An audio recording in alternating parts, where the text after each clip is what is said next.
Hey, what's going on, everybody? Hope all of you are doing well. Want to welcome you back to another video, and of course, I got to use the crappy webcam. Now, I should have my phone Wednesday, tomorrow.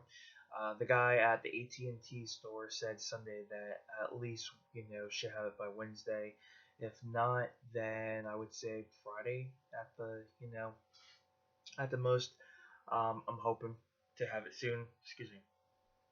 But in today's video, I wanted to talk about some wrestling.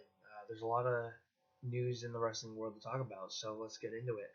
Let's start off with Impact Wrestling. So, as we know, January Impact is going to be TNA again.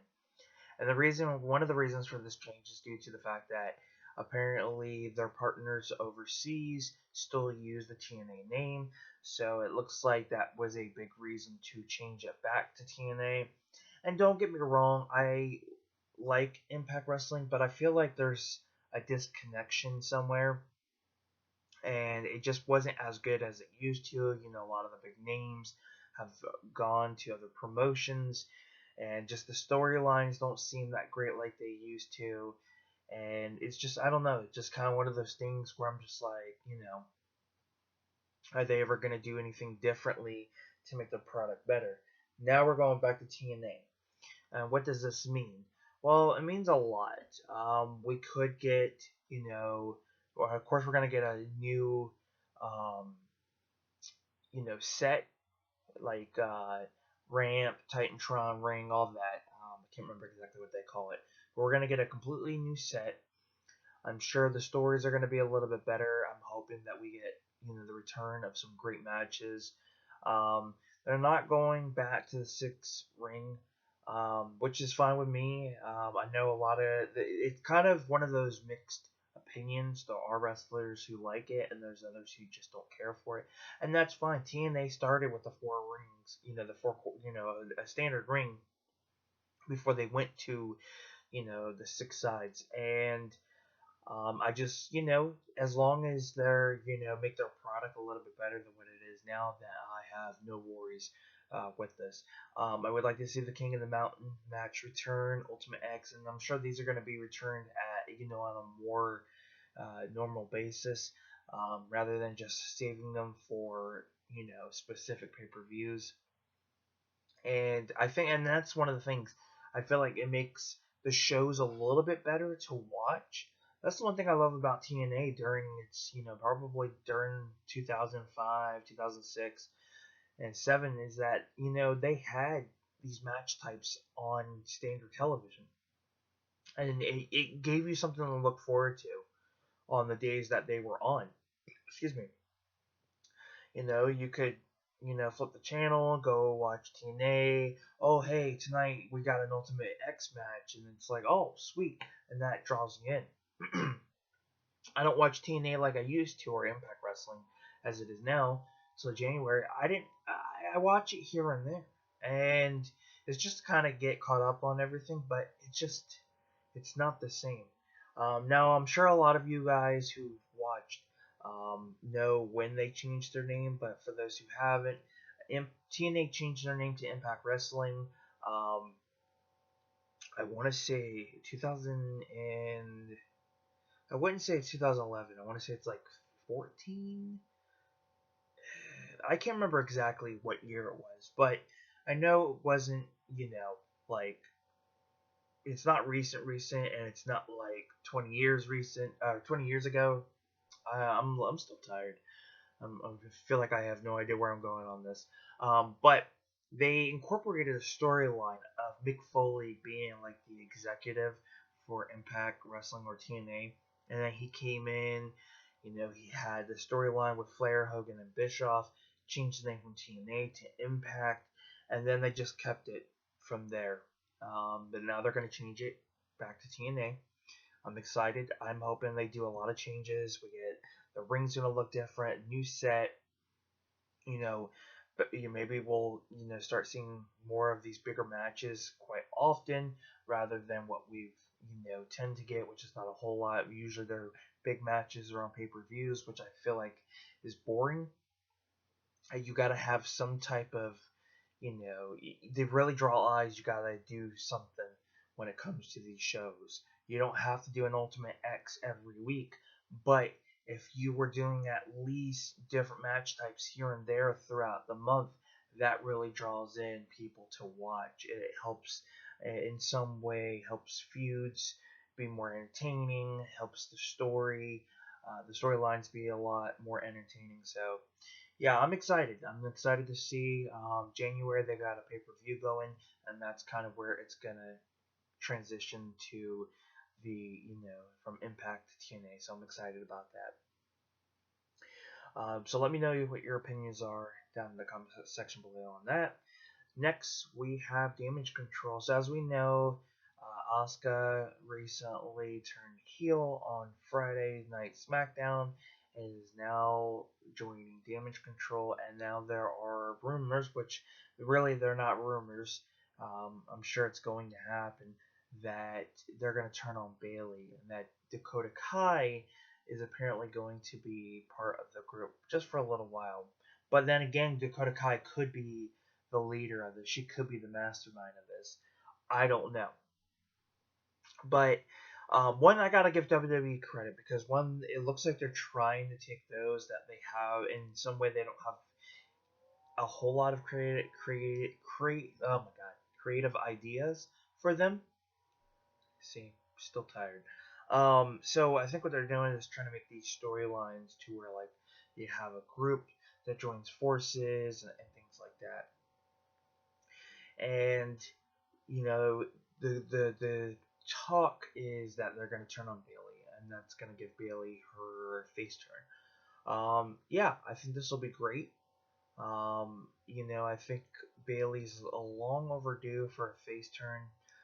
At this moment, I think she turned heel around 2019, right before the pandemic. So it's been quite some times.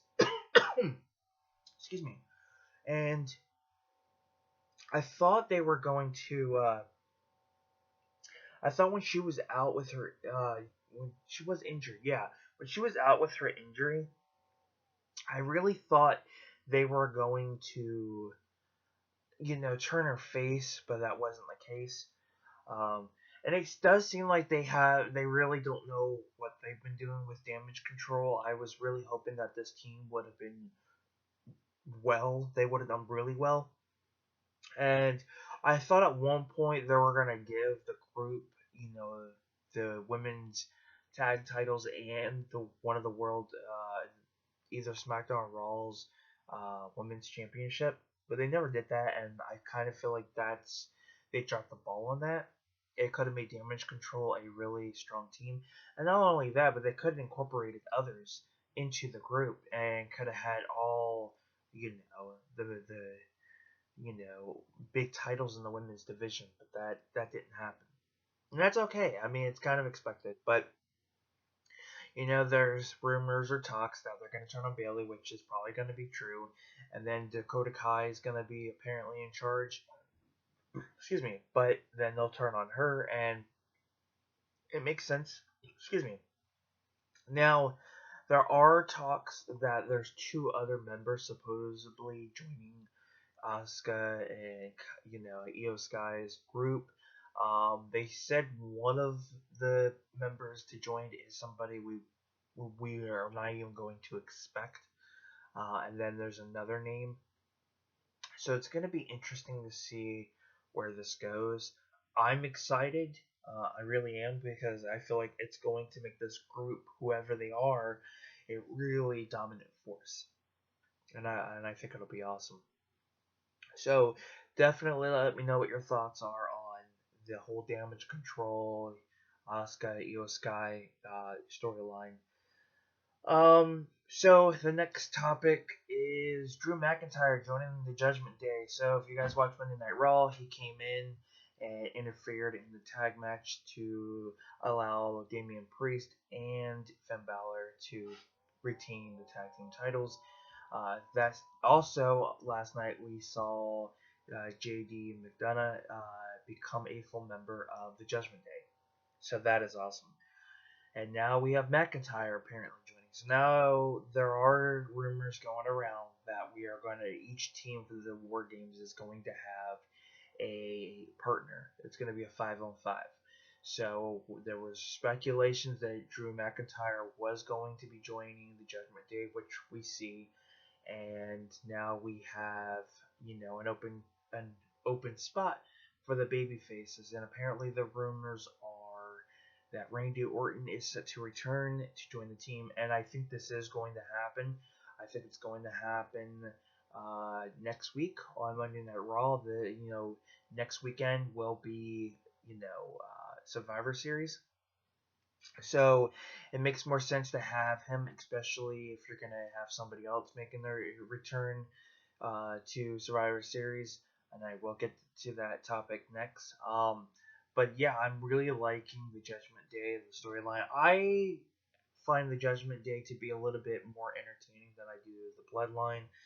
The Bloodline it seems like now it's getting all over the place, and I feel like they really missed the ball on a lot of things. And to me, that's just it sucks. So I've been finding the Judgment Day storyline to be a lot more entertaining. I like that they decided to give JD McDonough, whatever you call him, it allowed him to become a full blown member now. That is awesome. Now we got McIntyre. I think McIntyre is going to be the guy who replaces Priest. Priest is eventually going to leave. They're teasing it. You could tell, especially last night. But I'm pretty excited to see where this is going to go. Of course, Randy Orton returning is going to be nice. He's been out for quite some time, since last year, I believe. So I'll be glad to see him, return and, dominate and everything. But to be honest with you guys, I feel like with Randy Orton returning, I feel like this might be his last run in the WWE. I feel like because, with him being injured, he's been out for a lot longer than normal. I think at one point it was told to him that he might need to consider retiring. And I think it's going to get to that point. I think that at this point now, I think will be his year. I mean, Batista's already retired. Triple H is retired. Undertaker's retired. I feel like Rey Mysterio is right around the corner. So a lot of the guys that were around, the 2003, 2002, that era that, continue to now are retiring. John Cena, a lot of them have a little bit left in them, but I think at the end of the day, I think it's going to be eventually time to, retire and move on. So I feel like, in my personal opinion, Randy Orton will return and then give it a couple years, and I think this return will be the start of his last run, depending on how many years he signs for his contract. That contract will, be his last run with the WWE, because I know he's going to be getting there in age, and I don't think he has much left in him at this point. So yeah, I'll be pretty excited about that when he returns and see what he does. Of course, we're not gonna get RK Bro, considering that Matt Riddle's no longer with the WWE. So yeah, just let me know what your thoughts on that whole thing as well. And then lastly, we're gonna be talking about Shinsuke Nakamura. So Shinsuke Nakamura, who I feel like is very underrated in the WWE, I feel like he doesn't get enough credit. Should have been a world champion a long time ago. He has been doing these video packages of calling out someone, and a lot of speculations is that he'll have an open challenge at Survivor Series, which, to be honest with you, that makes no sense.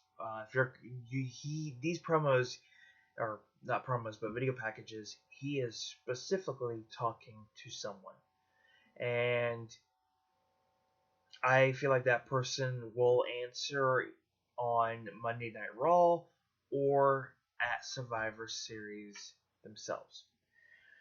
Now, I could say, with Survivor Series, originally used to be like, the normal 5-on-5 elimination matches, or the brand supremacy Raw versus SmackDown, or like what we got in, I think, 2019 was it 2019? Might have been 2018. Might have been 2019. I can't remember. We had NXT versus Raw versus SmackDown.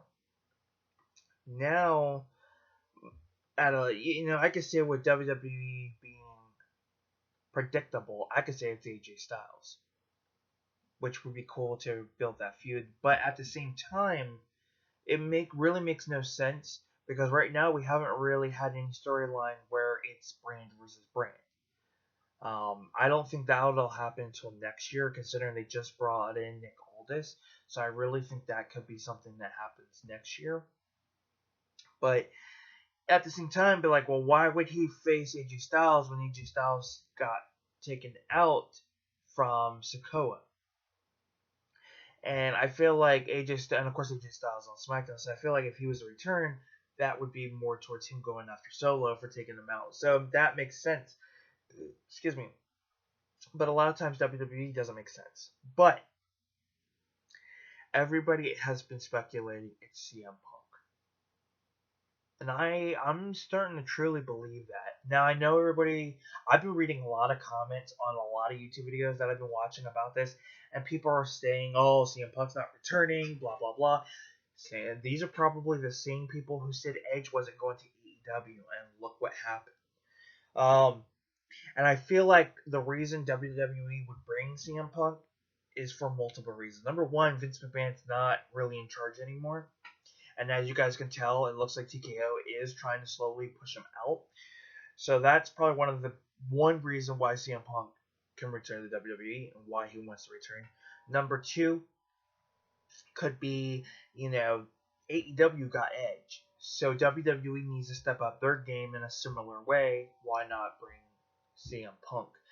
Now, I believe when CM Punk got suspended the first time, he had actually went to a WWE show, and it looked like he wanted to clear the air with Triple H and Vince and things like that, kind of bury the hatchet after so many years.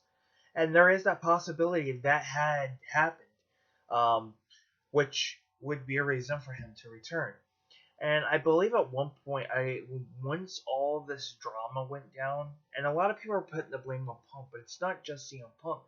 You got to remember too, it's the Elite who were just as bad. It was Jack Perry. A lot of these people were part of this issue. Yes, CM Punk is not just CM Punk has his issues as well, but you can't blame the whole entire situations on just Punk. Everybody has an ego, and you could definitely tell with the Young Bucks. To be honest with you, I've seen how AEW has been, and some things are great and others not so much. And I don't blame Punk with the whole situation that went down. He called the BS out. Do I feel like he should have done it on air? No. I feel like this is something that could have happened behind closed doors. But of course, business is business. People like to use real life situations into stories. It really gets the fans drawn in. I can't speak proper English. Look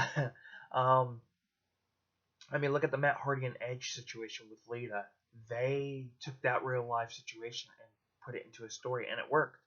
But I feel like we've seen that being played out too many times, and they really need to consider just doing that behind closed doors. And I think at one point Punk was getting to the point he wanted to be fired. I don't think he was happy. And you got to realize too, things always seem great and can start off great, but it could be that one person that ruins it. And then, somebody who has a big ego, may not be able to control his anger and go and lash out. And that's what Punk did. So I think there's more to the story that we're not given. That, the dirt sheets and things like that, all these wrestling, all these companies, these reporters, I don't think they get the full story from everybody. There's always that three side of a story, his, hers, and the truth. In this wrestling world, I feel like there's, that one person, the other person's story, and then the truth. So I feel like what we've been hearing is not everything. And I feel like we're not given the complete and entire truth of all the situations that have gone down with CM Punk, The Elite, and Jack Perry. But as you guys would know, on Monday Night Raw the past few weeks, we've been getting a lot of teases about CM Punk. A lot of references. People could say, oh, it's a coincidence. Come on now. Why would they just randomly start quoting CM Punk stuff, especially not too long after he's been fired from AEW? Why would they even do that? And don't say the troll, because here's the thing. You know how many fans and people they would really piss off if they, especially when you're doing it on a basis. As a business, WWE wouldn't do that because they know all the negative backlash that they can get. And I mean, hell, look at the whole situation with Vince McMahon. They had to do everything they could with that, so that way it didn't affect their product. And a lot of times you got to do that. But yeah, they just been teasing a lot. A lot of the promos, are references to CM Punk. Corey Graves even made comments. He made a comment of a wrestling show on his Twitter. He says, "Check out the usual suspects." He quotes something that CM Punk quoted back when I think he was with Ring of Honor, and people are pointing this out. Like, why would WWE just all of a sudden make references to this? Look at the UFC fight. WWE and TKO are now, or UFC and WWE are one. They are known as TKO. And CM Punk went to do commentary at one of the fights. First and foremost, yeah, here's the thing. Why would they do that? Why would a company that owns WWE and say WWE wants something to do with CM Punk? Well, why would you bring CM Punk? Fox did it. Fox hired CM Punk when they did the backstage show when SmackDown had first moved to Fox. It wouldn't make sense why, oh yeah, we want him to commentary for UFC fights, which is great, but at the same time, it's like, why would you do that? When you know very well that there may be bad blood between him and CM Punk, it may not look good for business. But, excuse me, it's kind of one of those situations. And he, the broadcast partner that he was working with for this fight had made comments. He's here with cause. And that, Punk's like, yeah, I, got 2 months, of, time. Which, of course, 2 months would lead into the 90 days, no completion clause, then leads to, what? Survivor Series in November. Not only that, the Shinsuke Nakamura promos. There was a reference to one of the lyrics to CM Punk's entrance. Look at my eyes and what do you see? That was referenced, in what Shinsuke was trying to say to the person that he's calling out. So that I thought was interesting. You have Rollins talking about he's the best in the world. You have Cody Rhodes talking about people deserve second chances and stuff like that. Now, a lot of people are going to deny him returning or deny that WWE has nothing to do with him. CM Punk denying that, oh, he's not, I'm going to be spending time now that I have free time. Come on now. You really think anybody's going to get spoil that? They did the same thing with Cody Rhodes.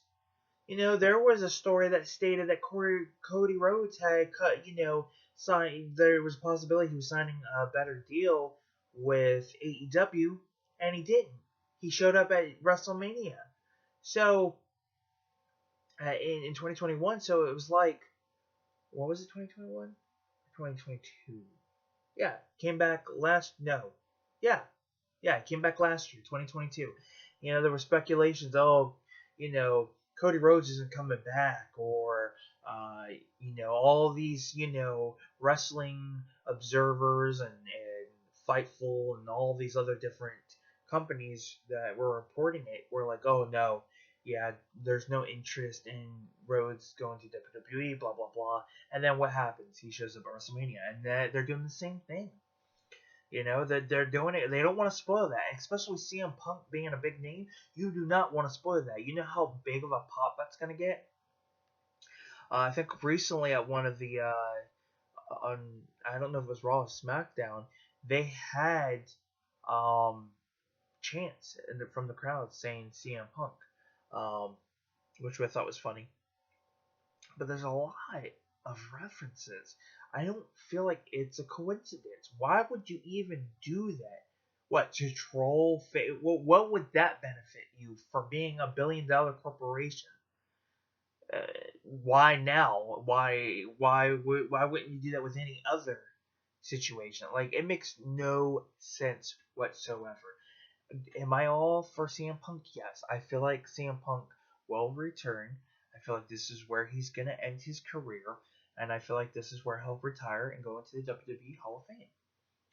So, I feel like Punk will be making his debut as a return, not debut, return to WWE to face Shinsuke Nakamura. Of course, he's going to beat Shinsuke, but I do feel like that's where we're going to see him at Survivor Series, and I do feel like he's returning. It makes no sense why WWE would just troll fans for whatever reason. There's no reason. Because if you're going to troll like that, why not do it any other time of the year? Why not do it anytime you hear Big Rivers? That makes no sense. Just randomly, oh, wait, let's just troll the fans and that we're going to bring CM Punk in, but we're not. You know, it makes no sense and it's stupid. And then another thing I find very interesting and funny is the fact that that I think it was one of the stories. There was a CM Punk reference, and I'm trying to think what it was, and now I'm drawing a blank. There was a really good one that I liked, and it started to make you think, like, why, you know. Oh yeah, now I remember. It wasn't it was a storyline. It was another night he was doing commentary for one of the UFC fights, and the broadcast partner next to him has a little what do they call it, like a pocket square? But I don't think it was a pocket square. I think it was something else. But it had the WWE logo, and a lot of people are making that as a reference. CM Punk. Why would somebody be wearing a WWE? I get it. They're TKO. Kind of WWE promotes UFC. UFC promotes WWE. I get it. I get it. But come on now. Why would you do that when you have CM Punk there? Well, what about the night when CM Punk was there doing that first fight that he was doing commentary? Why anybody in the broadcast didn't have a WWE logo?